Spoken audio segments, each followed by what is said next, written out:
I sent them a journal of American Doctors Society.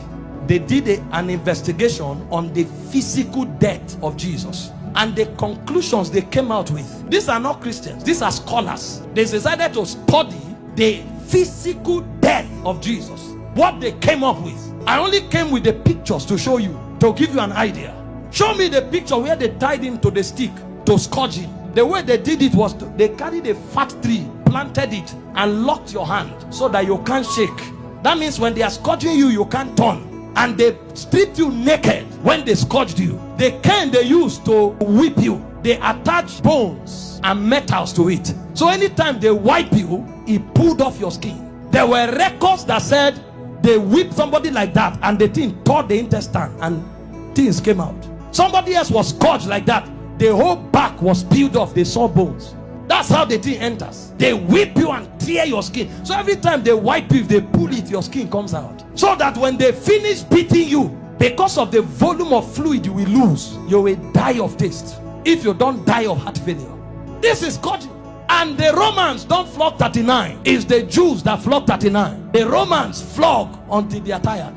So the people beating you, they will beat you until they faint. When they finish scourging you like this, if life remains in you, then mercy spoke for you. After they scourged him, they now took him trekking with the cross for close to 1 kilometer to Golgotha. He lost so much weight that short journey he fell 3 times. He couldn't walk, and nobody would give him anything to drink. Historian said when his face was wiped, blood stains crested the mark of his face on the handkerchief. Everywhere was bleeding. Can I show you the scripture that described this punishment? Isaiah 52 verse 14. When they finished beating Jesus, that alone would have been enough. See the way Isaiah 52 verse 14 described him after he was scourged. It said, just as many were appalled. You know the word appalled? A highest level irritation. When you saw him, you are like, what is this? You couldn't describe it. It said many were appalled at the sight of him. For so mad, you know the word mad?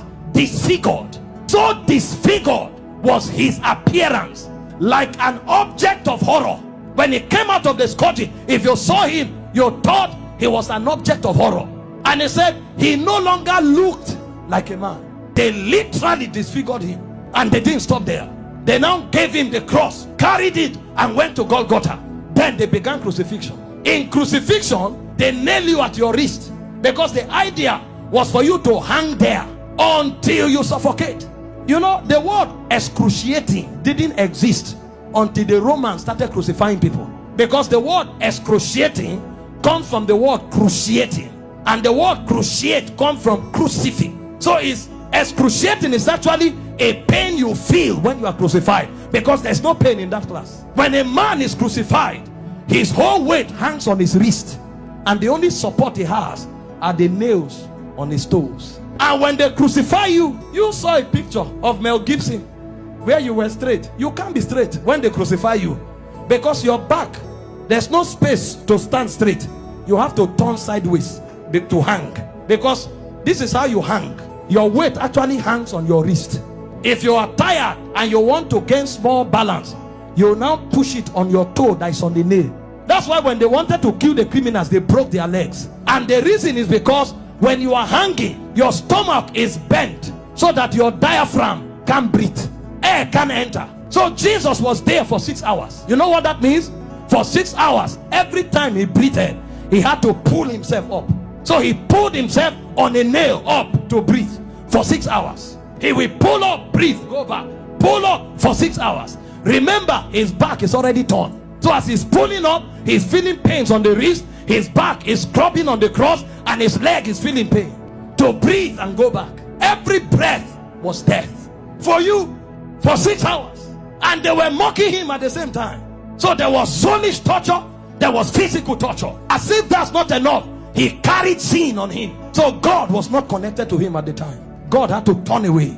So there was spiritual torture, soulish torture, bodily torture. So much so that he cried, Eloi, Eloi, lama sabachthani, my God, why hast thou forsaken me? It's like a disconnection between your spirit and your soul.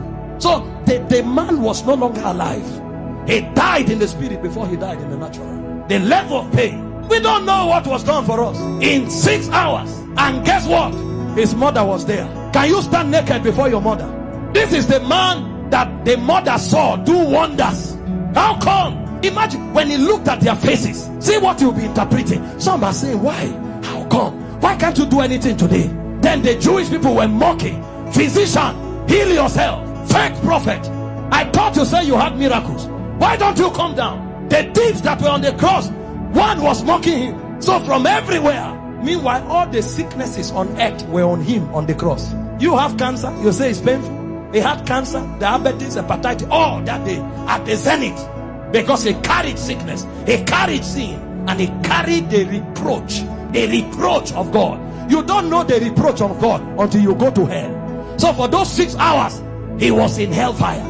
Until a point came when the price was paid. He looked up and said, I'm thirsty. They gave him vinegar. He said, no, that's not what I'm looking for. I'm looking for the river that flows from the throne of God. I'm looking for that which satisfies indeed. When they didn't have it to offer, he said, it is finished. And he said, Father, unto you I commit my spirit. I commit. Because they couldn't kill him. They couldn't kill. No, you don't kill him. This commandment I've received from my Father. I have the power to lay down my life and to take it up. So he felt all those pains, keeping his life inside him. He had the choice to give up the ghost early. But if he gave up the ghost before the scourging, the sacrifice won't be complete. That's where it is more painful.